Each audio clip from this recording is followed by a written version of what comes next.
The man paid an astonishing dowry of £110,000 just to marry a poor and supposedly unattractive woman. But on the day of the wedding, the Duke was shocked to discover that the bride wasn't ugly at all. In fact, she was incredibly beautiful. After humiliating the bride, the Duke fled the ceremony before it was even finished. The truth was that the Duke had paid such a huge sum only because he desperately needed an heir. He wanted someone to preserve his vast fortune. But what troubled him even more was his own appearance. Ever since childhood, the scar on his face had left him deeply insecure. Because of that, he had given his lawyer strict instructions. He insisted on marrying an unattractive woman, but he never expected things to turn out this way. After the wedding, the Duke kept his distance from Lucy because of his insecurities. He was convinced that Lucy would despise him, but when he saw her crying by the window, the coldness he had carefully built around himself began to melt. Even so, he still couldn't make up his mind. Wells was his only true friend. Only in front of him would Griswold reveal his true feelings. He admitted that he had been avoiding Lucy because he was afraid that such a beautiful woman would look down on him. But now, he couldn't stop worrying about her.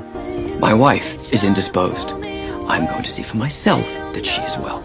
When Griswold entered her room, Lucy had already fallen asleep. Not wanting to disturb her, he gently covered her with a blanket. The next morning, everyone talked about a possible trip to London over breakfast. The Dowager Lady strongly encouraged Griswold to visit relatives and friends there, but he coldly turned down the suggestion. With a sigh, the old lady shifted her attention to Lucy. Lucy admitted that she had never been to London. To everyone's surprise, those words suddenly changed Griswold's mind. The man who had been firmly against the idea unexpectedly agreed to go. Everyone was puzzled. Only Wells understood why. As Lucy gradually adapted to life in the castle, she also became friends with Wells, the Duke's closest companion. Although Wells was a nobleman himself, he was humorous and polite. Unlike many aristocrats, he had none of their arrogance. It was through Wells that Lucy finally learned why Griswold seemed so cold. Griswold had not been born distant and aloof. Because of his physical condition, his family had forced him to undergo countless painful surgeries. None of those procedures had done any real good. Each operation had caused him tremendous suffering. People eventually began to pity him. But to Griswold, that pity felt no different from ridicule.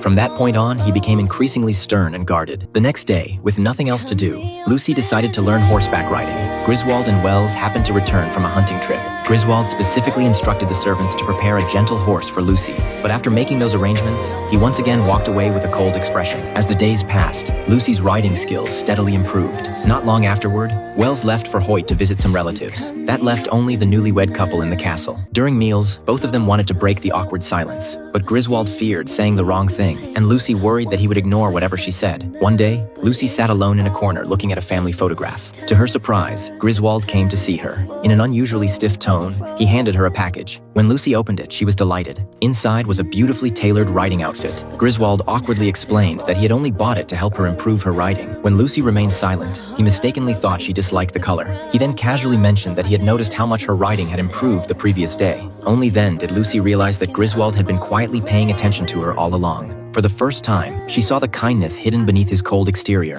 She sincerely thanked him, but the warmth between them was short-lived. Griswold suddenly remembered that he still had a letter from her family. To his shock, after reading the letter, Lucy nearly fainted.